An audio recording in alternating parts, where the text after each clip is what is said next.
Okay, Alexander, let's talk about Iran. Iran and the United States, the Biden administration, Iran and Israel, Biden's meeting with the Israeli prime minister. And a lot of people are wondering, now that the U.S. is out of Afghanistan, supposedly out of Afghanistan, we'll see what happens with this Special K thing, the variant of IS. I'll be careful because of YouTube censors. I call them Special K because of the cereal. That's how they seem to be naming stuff nowadays, Alexander. But there's talk that the U.S. is now going to hunt down this Special K in Afghanistan. I don't know. Anyway, a lot of people are thinking, what's going to be the next country, right? What's going to be the next conflict in the next country that the neocons and neoliberals are going to go after? The Biden administration, maybe they need to save face and go after a country. You mentioned in a video, we talked about Africa, North Africa. We talked about, there's a lot of talk about Taiwan. There's talk about Syria, Iraq, but there is a concern about Iran. And this is where the Biden White House is meeting with the Israeli prime minister comes into play. There's a lot of history with the JCPOA as well, and the nuclear talks that have been taking place. It seems now forever, but we got those talks. They've been stalled in Vienna, but we're going to see what happens there as well. But there's no doubt that if we had to put a list of countries together, which are on that short list of countries that the Biden White House may look to target for some sort of military strike or some sort of military action, Iran would be right up there. And so we have this meeting in the White House. Biden, the Israeli Prime Minister, Bennett. Bennett, that's right. Yes, Israeli Prime Minister Bennett. What do you make of what's going on? I thought it was a very interesting meeting. First of all, the Israelis came away from the meeting very pleased. And that's really very interesting because, of course, up to now, the Israelis have been a bit nervous about what the administration is up to. They've been seeing the administration talking about the way it was going to refocus all American energies on China and Russia and away from, the forever wars. And that seems to give the impression that the United States might be pulling out from the Middle East. But what we've got instead is a situation where the Israelis meet, Prime Minister Bennett meets with Biden, but Bennett doesn't come to the United States by himself. He has a pretty strong delegation with him. The Israeli Defense Minister, Gantz, Mr. Gantz has already talked also about the need for a plan B against Iran. They all seem to be agreed that the JCPOA is essentially over. As you rightly said, the talks are stalemated, are deadlocked, and they're talking about plan B. Now, we don't know what this plan B exactly amounts to, but we do know a few things. One is that the Israelis want US troops to remain in Syria and Iraq. And apparently they got a commitment from Biden that they would indeed remain there. And the second is that the Israelis are referring to this plan B as death by 1,000 cuts.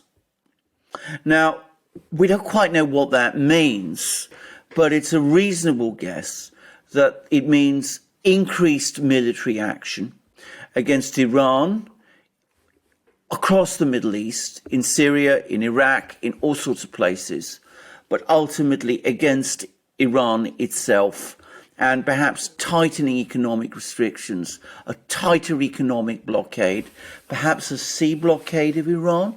I mean, these are not, I think, wild thoughts or assumptions, because note that when you talk about death by 1,000 cuts, the operative word in that sentence is, of course, death.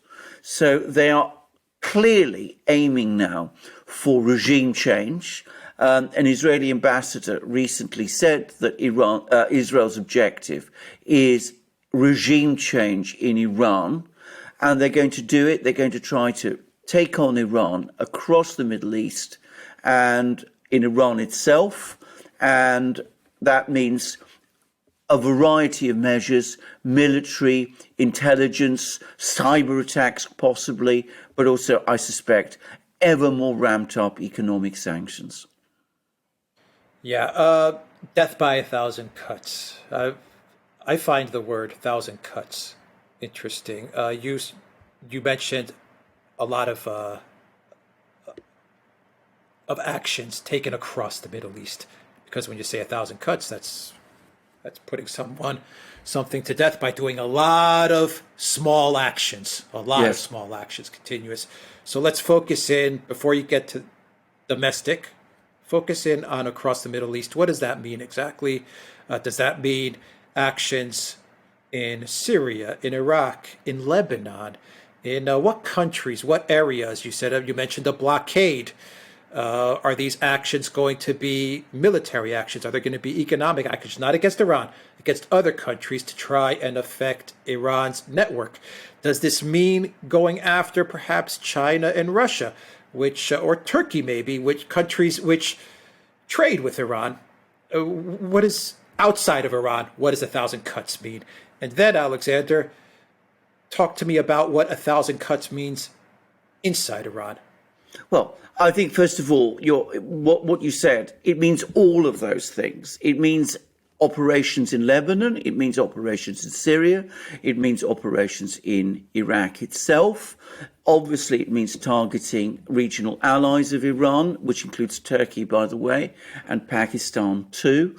It means pursuing an all-out, all-encompassing campaign against Iran across the Middle East. Small operations here, bigger ones there, but the intention is to destroy Iran's regional influence across the Middle East. Now, that is, in effect, a declaration of a covert war against Iran across the Middle East, in Syria, in Iraq, in Lebanon, in the Arabian Peninsula, in Yemen, and, of course, and trying to pick off Iran's allies, countries like Pakistan and Turkey. And when we talk about a naval blockade of Iran, well, if your objective is death, if you want to destroy the government of that country, then there is no limit ultimately to what you would do. And a naval blockade of Iran must be an enormous temptation if that is what your objective is, to destroy the government of Iran, to overthrow the government of Iran. And that also means inevitably trying to isolate Iran, not just by picking off its regional allies, countries like Turkey and Pakistan, but also by trying to isolate Iran from the Eurasian superpowers, China and Russia. So it's going to mean an all-encompassing, all-embracing covert war against Iran, no holds barred, going all the way until the point is reached when the Iranian government itself is overthrown. Now, that will mean enormous hardship for the Iranian people if it's ever implemented in that kind of way. It could mean attacks on Iranian territory. It could mean attacks on Iranian installations and Iranian cities. It would mean economic hardship. It could mean all kinds of problems. And it could also mean ever stronger attempts to achieve civil disturbances, destabilization within Iran itself. So it's effectively an all-out campaign to remove Iran from the Middle East and to change its government. And when you set that kind of objective, there's no limit to it. Now, whether the United States is really signed up to this is another question, because, of course, the administration has been talking about scaling down its presence in the Middle East. This isn't going to scale it up. It's going to scale it up to levels we have never seen. It's going to involve the United States involved in a covert war across the Middle East on a scale we have never seen. It's also going to involve multiple other players. Saudis obviously will have to play a role. And of course, it provides enormous opportunities for all kinds of organizations like the one you mentioned, K, we'll call it K, but others too. I mean, they will be reveling in this kind of activity.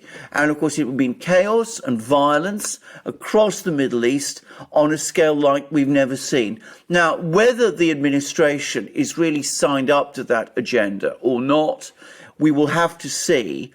But importantly, Biden seemed to give Bennett the impression that it was. And as I said, the Israelis came away from this meeting very pleased with the outcome, and they must be, they must have reasons for that pleasure and that confidence. In which case, we could easily see escalation of war across the Middle East. Instead of things being dialed down, they're going to be dialed up again. And can I just say, of course, the great fallacy in this kind of program is that it always assumes that the other side will sit by passively and let you do all of these things to them and won't respond, when, of course, the Iranians will respond. And, of course, if China and Russia are drawn in, they have shown that they're fully able and willing to respond also. Yeah, I mean, things get really interesting because I'll talk about at least Russia. Russia has good relations with Iran. I mean, a lot of people say they're an ally. That's wrong when people say they're allies. They have good relations with Iran, but they also have good relations with Israel.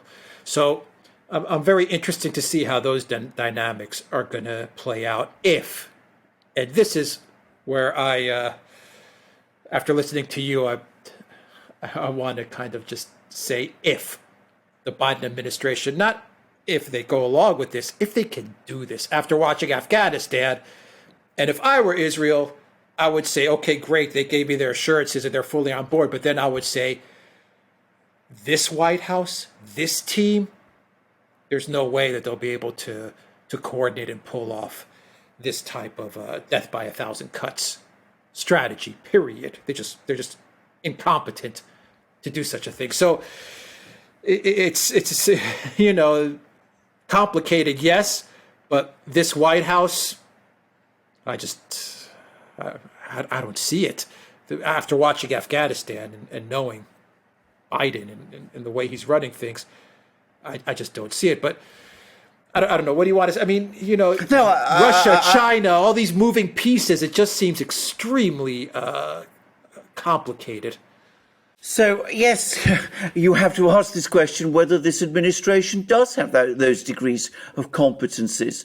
And, of course, they don't. I mean, the idea that this administration is going to be able to engage in a vast covert war across the Middle East against the Chinese, the Russians, the Iranians, everybody, all these pieces, as you rightly say, moving against each other. I mean, it's far beyond their abilities. The Israelis are thinking about the United States of once upon a time, not the United States that is led by the Biden administration. And I think that is something that I don't think the Israelis have yet perhaps fully taken on board. I think this obsession, by the way, with Iran is distorting the entire policies, both of Israel and of the US. And I think clearly there is a challenge from Iran. I don't dispute it. There are problems with Iran. I don't dispute that either. But to think that you could somehow change the Iranian government and engage in an all-out confrontation with them across the Middle East in this kind of way is to demand far too much of this administration and stretch its resources, and will ultimately fail. And it will fail very badly because far too many of the big players oppose it, and the United States just doesn't have the resources any longer to fight this kind of covert struggle, and or the strategic patience and the willingness to absorb losses that is needed in order to see it through. So I think this is an unrealistic indeed utopian project. By the way, coming back to the first part of your question about Russia's role, Russia does have reasonably good relations with Iran, and it has had reasonably good relations with Israel.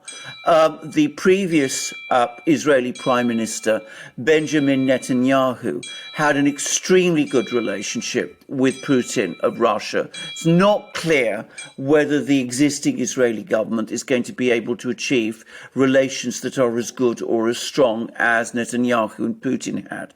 But the Russians will be looking at this and will be looking at these proposals for death by 1,000 cuts against Iran with absolute horror. And they will be telling the Israelis, just don't go down this route. It's going to end in failure and it's going to end in disaster. And if the Israelis really pursue it, what they will see is that their relations with Russia, which in recent weeks have been looking a little strained, are going to suddenly start to become an awful lot worse. So I think that this is a bad policy from every point of view, both from Israel's point of view and from the US's point of view. But I'm afraid we have seen that the momentum is pushing the United States in this direction, and we can be sure that the neocons in the United States will be advocating and demanding it, and we're going to see all kinds of demands from them that this death by 1,000 cuts strategy is pursued to its eventual conclusion. Yeah, you have the neocon component. You have the fact that you have a new government in Israel as well. So they're just an unknown. We don't know how they're going to go about things. And we've said many times that at least with Netanyahu, at least with him, you knew exactly what to expect. Now you're not sure, and you have a damaged, wounded, confused, disorganized, chaotic Biden White House, which is looking for some sort of PR win, and they are extremely concerned with the optics more than the actual real life strategy and fighting that may be involved. They're much more concerned with the optics of everything, and they're definitely looking for some sort of distraction and some sort of win to move away from Afghanistan. So a lot of bad unknowns, which I think are pushing everything towards possibly this direction. I entirely agree. I'm just going to add something about Israel, and I know an awful lot of people get very, have very strong feelings about Netanyahu.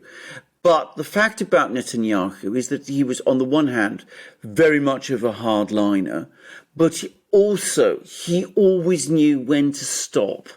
The problem with Bennett and Gantz is they don't give the impression of knowing when to stop.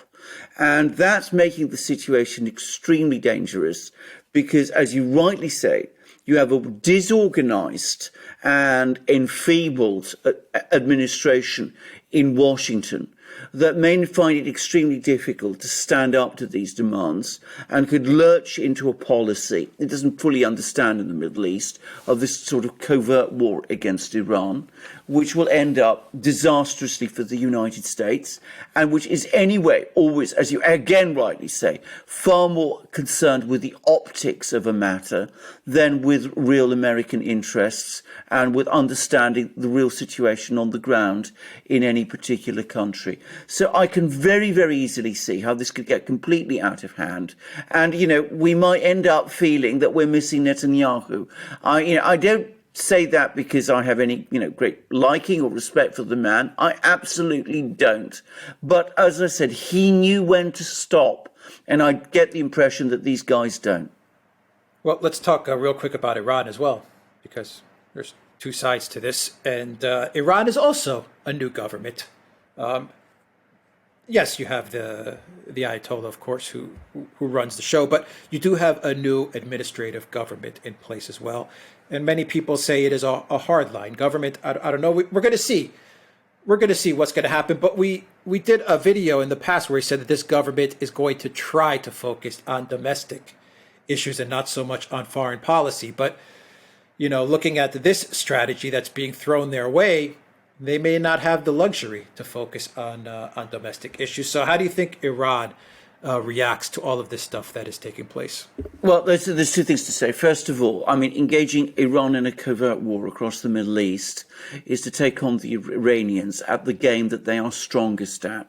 They may have all kinds of problems running their economy efficiently, but they are extremely good at the covert intelligence war side of things, probably better than the Israelis are. Certainly a lot better than the Americans are. I mean, I'm not saying the Israelis are very good at it, but so are the Iranians. So taking them on at this level, that's already problematic. Now, at the economic level, we will see how effective this new government is. But it does have a strategy, which is it says that it's hopeless to expect that you're ever going to get sanctions lifted, because the United States is never going to lift its sanctions. So the right thing for Iran to do, therefore, is to integrate with the Eurasian states, with China and Russia. And of course, later this month, there is going to be a big meeting of the Shanghai Cooperation Organization in Dushanbe in Tajikistan. And Putin will be there, and Xi Jinping will also be there. And Ebrahim Raisi, who is the new elected president of Iran, is going to be there too. And the talk is that Iran will formally join the Shanghai Cooperation Organization.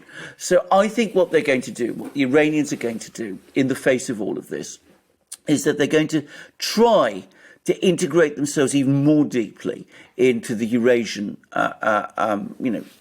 system, and at the same time they're going to try to shore up support from China and Russia against Israel and the United States. It's not what the Russians want. I doubt it's what the Chinese want. They don't want to be put in a position where they have to take sides between Iran and the West and between Iran and Israel. But they could very well find that they have no choice, because Iran is an essential part of the Eurasian political space, which of course Israel isn't.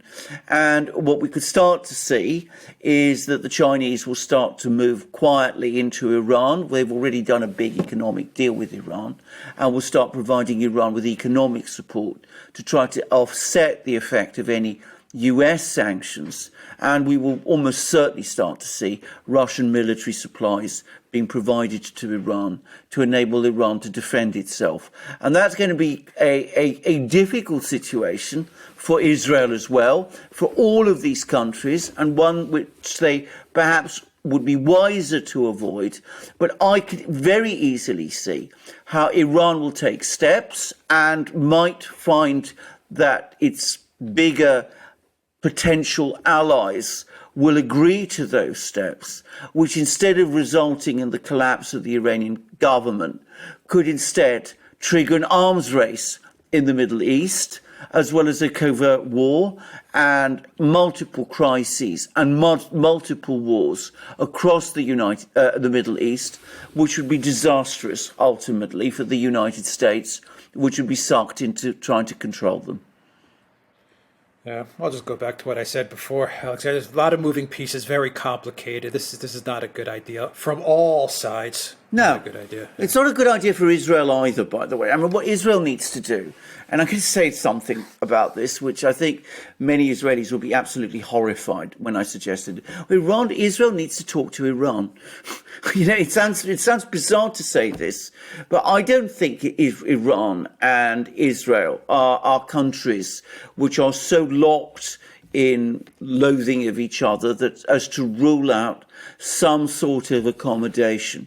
Yes, they can continue to be adversaries, but when countries are adversaries, one of the best and most sensible things they can do is to establish lines of communication, hotlines and all the rest, so that they're able to manage their competition and their disputes with each other. And I think that is what the Israelis need to start to do. I think the Iranians, by the way, would be fully receptive to that. I think from Iran's point of view, they want time and space to sort out their domestic problems. But I think that's a far more realistic policy for Israel and a far less dangerous one than getting Israel itself sucked in to a covert conflict with Iran across the entire Middle East. But, I can say that there's no sign at the moment that the Israelis are prepared to go there. Okay. We'll leave it there, guys. Go to theduran.locals.com. Join us there. Go to the Duran shop. 10% off. Use the code REALNEWS and ODYSEE, BitChute, Rumble, and SuperU. Check us out there. All those links are underneath this video. Take care.